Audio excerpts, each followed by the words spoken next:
Students, आज के class में हम लोग को देखना है सेंट्रोसोम एंड सेंट्रियोल्स। सेकंड है हमारा न्यूक्लियस और थर्ड है माइक्रोबडीज। नहीं होंगे एक्चुअली अगर देखा जाए तो ये सेल का हम लोग का लास्ट क्लास है, यानी सेल आज के दिन में खत्म, इसलिए मैंने यहाँ पे लिख दिया द एंड सेल। ठीक है ना, द सेल आपका एंड हो गया। आइए, so now let us start with the centrosomes and centrioles. Babu, centrosome को सबसे पहले डिस्कवर किया गया था वॉन बेंडन के द्वारा 1887 में। किनके द्वारा किया गया था? Van Beneden. एक बार कस के Van Beneden. How is the josh student? How is the josh? High sir. किनके द्वारा सेंट्रोसोम्स एंड सेंट्रियोल्स को डिस्कवर किया गया था? Van Beneden. And when?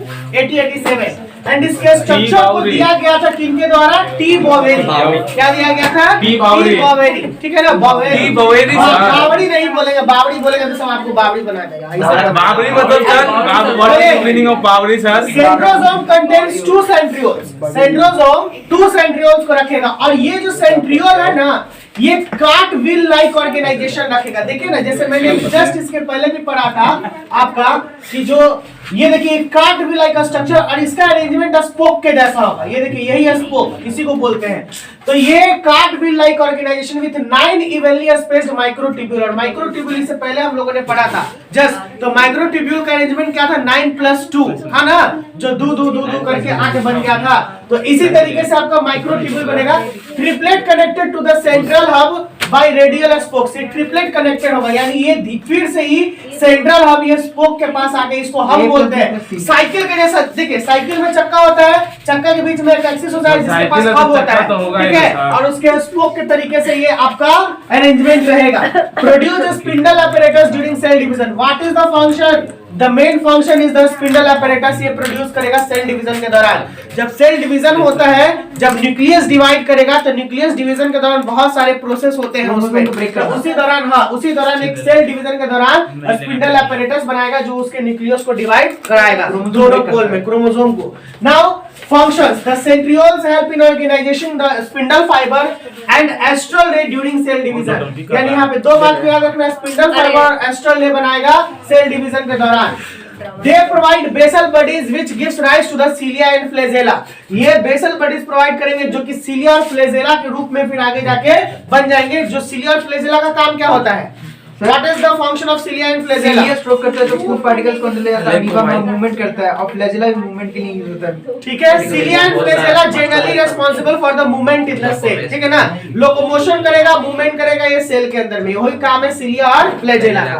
Now in the next nucleus, the very important organelles of the cell, इसलिए इसको बोलते हैं control centre of the cell. क्या बोला जाता है? कंट्रोल। अगर जैसे कहा जाए कि हमारे बॉडी का कंट्रोल सेंटर कौन? ब्रेन। तो एक सेल का कंट्रोल सेंटर कौन? Nucleus. Nucleus is also resemble as a brain of the cell. ठीक है ना, ये ब्रेन ऑफ द सेल हम लोग इसको बोलते हैं। नाउ इसी में बात किया, it was the most important part of this cell लिख दिया गया, which directs and controls all cellular function. यानी सारे सेलुलर फंक्शन को एक कंट्रोल करता है। तो ये ब्रेन के जैसा हुआ कि नहीं हुआ?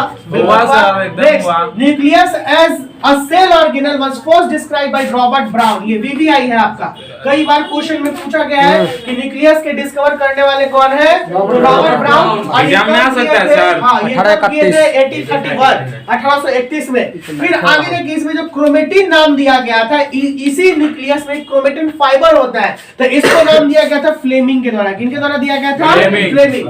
न्यूक्लियोलाई, इसी के अंदर में एक स्ट्रक्चर है न्यूक्लियोलाई, जो एक्टिव राइबोसोम आरएनए सिंथेसिस करेगा। यहाँ पे यही राइबोसोम जो होगा वो एक्टिव होगा और ये सिंथेसाइज कराएगा किसको भैया? आरएनए को। और आरएनए जब सिंथेसाइज होगा तो काम क्या करेगा? वो प्रोटीन को बनाएगा। किसको बनाएगा? RNA synthesise the main function of ribosome, it's makes protein. ठीक है ना, राइबोसोम। नेक्स्ट आते हैं न्यूक्लियोप्लाज्म। न्यूक्लियस और क्रोमेटिन को मिलकर बनाएगा न्यूक्लियोप्लाज्म। तब कहिएगा सर न्यूक्लियोप्लाज्म क्या हो गया सर? तो प्लाज्म, साइटोप्लाज्म, ठीक है ना, और न्यूक्लियोप्लाज्म। तो साइटोप्लाज्म का मतलब हो गया अ लिक्विड और fluid type of structure that found inside the cell. तो इसी तरीके से न्यूक्लियोप्लाज्म, न्यूक्लियस के अंदर में जो लिक्विड टाइप ऑफ स्ट्रक्चर पाया जाएगा उसको हम लोग क्या बोलेंगे? न्यूक्लियोप्लाज्म। और ये न्यूक्लियोप्लाज्म आपको दो चीज को रखेगा जिसका नाम है न्यूक्लियस और क्रोमेटिन। तो ये न्यूक्लियस, तो देखिए न्यूक्लियोल, कंप्लीट न्यूक्लियस है, ये न्यूक्लियोलस हो जाएगा और क्रोमेटिन फाइबर हो जाएगा इसमें। Nuclear membrane with perinuclear space, nuclear membrane होगा। ये देखिए छोटा छोटा जो स्ट्रक्चर बना हुआ है इसी को हम लोग बोलते हैं न्यूक्लियर मेम्ब्रेन, और इसके अंदर में जो ये होगा इसको बोलेंगे न्यूक्लियर पोर। क्या बोलेंगे? Nuclear pore.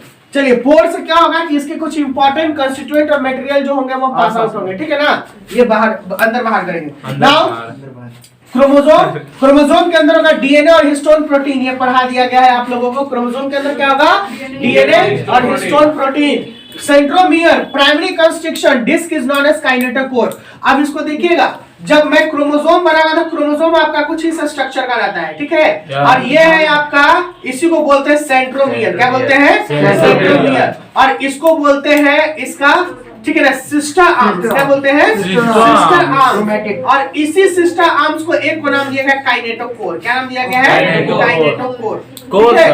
हाँ, जो यहाँ पे बताया आपको, ये बोला गया kinetochore. Now centrosome primary constriction जो किया, अब प्राइमरी कंस्ट्रक्शन पे आधार पे ये सेंट्रोसोम 4 प्रकार का होता है। कितने प्रकार का? 4। जब ये बीच में कंस्ट्रक्शन करेगा, कंस्ट्रक्शन का मतलब होता है कि इसका क्रोमोसोम सेपरेटेड होना या क्रोमोसोम के स्ट्रक्चर और शेप में डिफरेंशिएट पाया जाना। तो जब ये बीच में होगा सेंट्रोसोम, ठीक है, तो ये बीच में होगा तो ये सेंट्रो, इसमें छूटा है क्या कुछ? नहीं, यहाँ पे ये वाला बेस्ड ऑन द पोजीशन।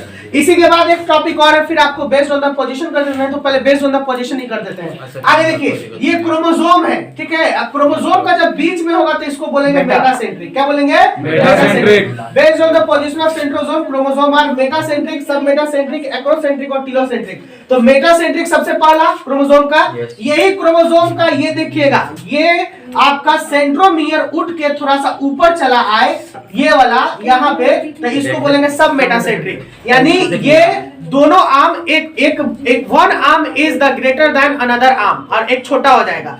फिर यही आपका कंस्ट्रक्शन आपको थोड़ा और ऊपर चला जाए यहाँ पर, तो इसको बोलेंगे एक्रोसेंट्रिक। क्या बोलेंगे? एक्रोसेंट्रिक। और यही आर्म आपका सबसे लास्ट में एंडिंग पे आ जाए तो इसको बोलेंगे टीलोसेंट्रिक। क्या बोलेंगे? टीलोसेंट्रिक। इसी टाइप से 4 प्रकार का आपका क्रोमोसोम होता है जो इसके पोजीशन के आधार पे माना गया। एंड द लास्ट सबसे वीवीआई सेक्शन कि आपका न्यूक्लियस किसमें नहीं पाया जाएगा भैया? तो देखिए, इरिथ्रोसाइट आरबीसी में न्यूक्लियस नहीं होगा मैमल्स के, और सीप ट्यूब सेल्स मस्कुलर प्लांट में नहीं होगा। जब नहीं होगा तो ये बहुत इंपॉर्टेंट है बोर्ड के लिए भी और नीट के लिए भी, क्योंकि एक्सेप्शंस आपके पूछे जाते हैं हमेशा, तो एक्सेप्शंस आपके माइंड में बैठा लेना है। And the last topic is microtubules. क्या है?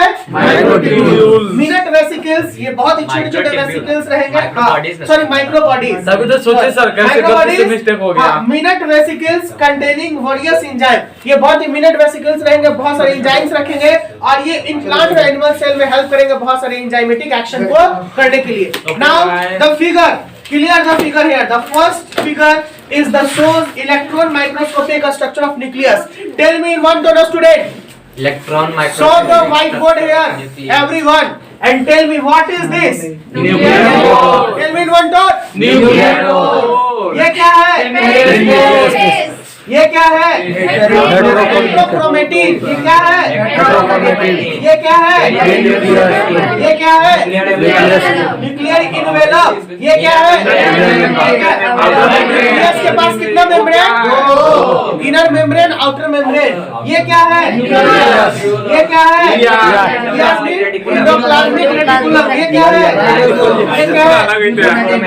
ये कंप्लीट आपका फिगर है। चलिए बच्चा लोग, न्यू चैप्टर के साथ Okay, bye bye friends. Start होगा। Bye bye.